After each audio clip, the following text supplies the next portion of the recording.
As far as the rental process, that's very similar, at least helping a tenant find a place. It's very similar to that of the buying process in that on the MLS, when we search for homes on the MLS, we can search rental. So we can search homes for sale, commercial, income property, vacant land, but we can also search rental property here. So this gives us, in the MLS, all throughout Central Florida, we can search any rental property that a property manager has uploaded to the MLS. And so if it's apartments, single family, whatever it is. So just like searching for a home, look for a single family home, at least 3 beds and 2 baths.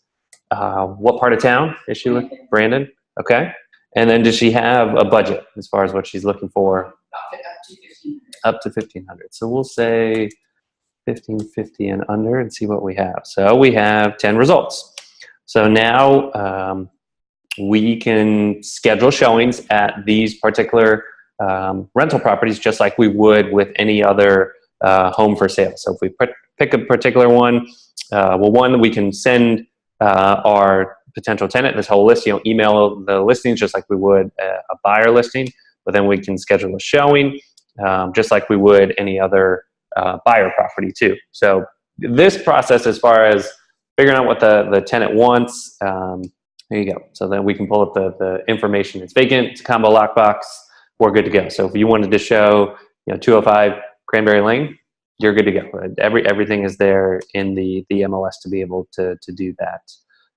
So as far as that process is, the research, the showing of the rental, that's pretty much the same as the buying process. The biggest difference is once a tenant decides to move forward with a particular property, that's where it differs from buying the property.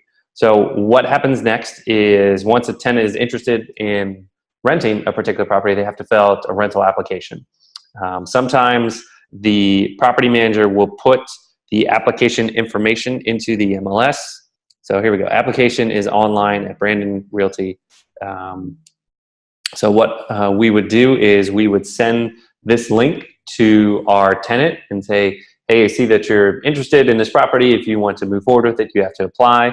Here's a link to be able to apply online for that. We have the same thing too. So when someone is interested in our rentals, they go to our website, click on tenant application, gives a little instructions on what to do when filling out the application. But they fill out the application, hit apply, then they pay for the application, and they're good to go. So the process is very similar with other property management companies, that they fill out their application, their details, pay for it, and within usually 2 to 5 business days, the property manager will have a yes or no answer for the particular tenant. And what a landlord and what a property manager is looking at within a tenant are 4 things specifically in this order. So the first thing is income. The most important thing to a landlord is to make sure that the tenant can actually afford and pay the rent. Typically what a landlord would look at is if the tenant's monthly income is at least double the rent. So that's usually a good, a rule of thumb. It's not always, hard and fast, but at least a general rule of thumb is that if your tenant's monthly income is double the rent, that's usually a good sign. Number 2 is previous rental history or previous homeownership history. If the tenant has really good background in that, they've only rented a few places, usually for long periods of time, or even if they were a homeowner in the past, that's usually something positive for them. If they're moving around a lot, they're only living in places for a short amount of time, if they have any evictions on their previous, rentals, or if there's notes that they pay late, they're often filing, superfluous maintenance requests, things like that. That's something that the landlord and property manager are going to want to know. And even if someone can afford it, if they're going to be a hassle or if they're going to be a flight risk or risk not paying the rent, that's probably something that they would consider. Number 3 is a credit check. So with every application, the tenant is giving the permission of or giving their permission for the property manager to run a credit check on that particular tenant. And they're looking to see what their debt to income ratio is.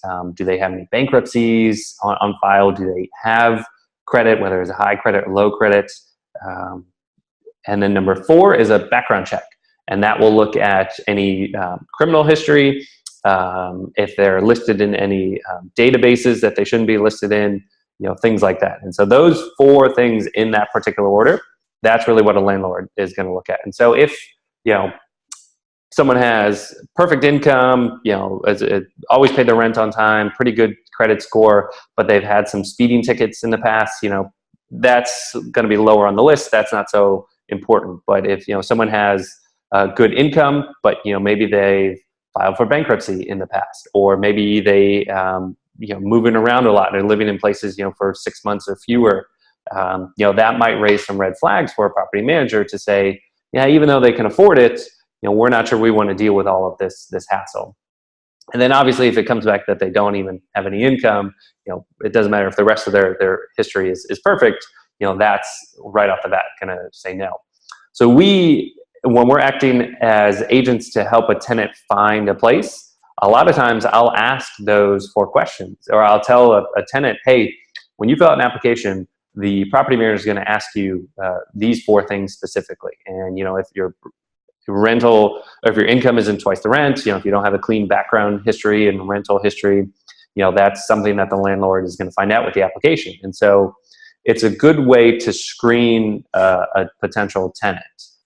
Obviously it's your friend, it might be a little bit more personal to ask some of those questions.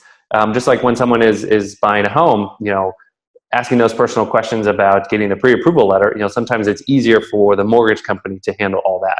And say, look, all we want is the pre-approval letter. You don't have to tell me your personal financial information. You can tell the mortgage company that, and then just we'll get the letter from there. Whereas this way, we can say, hey, the landlord is going to look at this information. I don't need to know how much money you make, and I don't need to know if you've had any criminal records, but know that if there is something like that comes up, and you do have something like that in your background, they're going to find out when you fill out this application. So especially if you find a referral or a lead that's a rental lead, that's usually one of the first things that I'll let them know is, here's how the application process works. And if there is something on your background, it's going to come up. And then after that, so once the tenant fills out the application, pays for the application, within about 2 to 5 business days, the landlord's either going to have a yes or no answer. If it's a no, then they're out of luck. Then the landlord says no, the tenant has to move on to the next particular property. In most cases, applications are non-refundable. And so, some tenants might be applying 4, 5, 6 different places, and each time they have to pay an application fee. At least with us, with Home and Homes and all of our properties, if a particular landlord says no to a tenant, they can use their application within up to a year on any one of our other rental properties. So that way, at least they don't have to pay multiple application fees for the same properties that we have listed. And so same thing too, if this particular property management company had multiple rentals that might fit your friend's needs, you could approach this property manager and say, hey, we filled out this application once, the landlord said no, can we at least reuse the application to be put towards another rental? That way we don't have to come up with $50 every single time we pay for the application. Here you go. So even in this particular one, so applicant must make 3 times the monthly rent in net income, no prior evictions within the last 7 years, and no criminal history within the last 7 years. So in this particular listing, particular rental itself, they show you exactly what the landlord is looking for in a particular tenant. And so that's even more information to give to a tenant and say, look, we can't even apply to this if we don't have this. So either you have this or you don't. If you don't, we got to move on to the next one. Yep. So if the landlord says, yes, tenant, you are approved to move forward, the next step would be to fill out the lease agreement. And the lease agreement is essentially like the contract. It'll go over all of the requirements as far as what the payment is for your monthly rent, security deposits, cleaning fees, pet deposits, who you make the rent to, who's responsible for what as far as maintenance. Is it a landlord responsibility? Is it a tenant responsibility? All of that is spelled out in the lease agreement. A lot of times a tenant will ask, can I negotiate the rent? So let's say you're showing this property and you see it's listed at $12.95 per month. A lot of times a landlord will say, sure, we can negotiate the lease, but you have to fill out the application first. In that, let's say I have a perfect tenant that makes, you know, a whole lot of money, you know, has no record, no criminal record, you know, perfect rental history. I might be willing to say, okay, instead of, you know, $1,295, we'll do $1,250 or even $1,200. Or if it's someone that's a little bit iffy, if I'm not sure whether or not, you know, they would make a good tenant, I might ask, you know, instead of paying, you know, $1,295 security deposit, I might make you pay double that as a security deposit, or I might make you pay first, second, and last month's rent up front before we move forward. And so those things tend to be negotiable, but they're only really negotiable once a tenant has applied to a particular property. Then the landlord will be open to negotiations. So that's usually the case. And same thing too with our rentals that apply. If a tenant says, you know, what's the lowest you can do on rent, I would say apply first, and then we can talk about it. And typically they won't go lower than what was previously rented at. So a good thing to do is check out the history to see if this was rented previously. And so we know that in 2017 it was listed at $1,295, and then it was rented in May and again in July for $1,295. So we know that they're probably not going to go much lower than that, since that's what they had already rented it at previously. So, you know, they tried again to go at $325. It didn't move much, and so now they're going back to what they had listed at. So that's my guess, is they're not going to go much lower than that, since they already rented it out at that price. So Alyssa asked, is there a cap for security deposits? No, there is no cap. So at least, you know, if someone said your security deposit had to be $10,000, there's nothing against the Florida Landlord Tenant Act that says there's a cap on your security deposits. There is also no minimum either. So it could theoretically be that a landlord says you don't have to pay anything in a security deposit. Now, as a property manager and property management company, I would always recommend to collect a security deposit from a tenant, because you always want to have that fee just in case it doesn't work out, or, you know, just in case you do have to file a claim against that security deposit, you want to have something there in place. So a tenant has, the landlord has said, yes, we've signed the lease agreement. Next steps would be to do a move-in inspection. And so typically what you want to do is, if you're a tenant and you're moving into a rental, you want to have records of what the rental looked like before you moved in. So that way, if there's any dings, if there's any scratches, you know that those were there before you moved in. And as a manager, as a property manager, we're going to have records of that. We're going to take pictures of it, and we're going to know for our own records. But it's also good for a tenant to have that, so that way everybody's on the same page as far as what works and what doesn't work, what is damaged and what isn't damaged.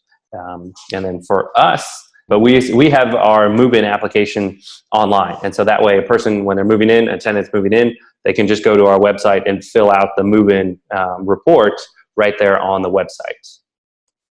And then once they have signed the lease agreement, once they've completed the move-in report, then they pretty much then they have to pay. So they have to pay their security deposit and they have to pay their rent. Depending on the particular property management company, they can accept cash, check, cashier's check, money orders,